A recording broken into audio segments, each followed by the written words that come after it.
မင်္ဂလာပါတဲ့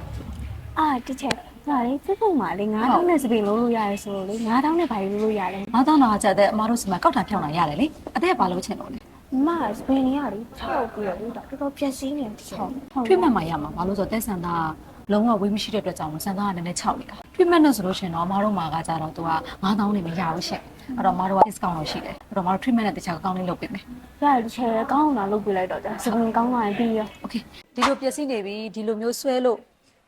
ပြော့အီနေပြီဆိုရှင်လုံးဝထပ်မစိုးပါနဲ့။ဘာလို့လဲဆိုတော့ဒီလိုဆန်သားမျိုးစီဘလို့အယောင်မဲ့ထက်ဆိုကာလာမဆွဲတော့ပါဘူး။အဲ့အတွက်ကြောင့်မလို့ကိုကကိုယ့်ရဲ့ဆန်သားကိုကြည့်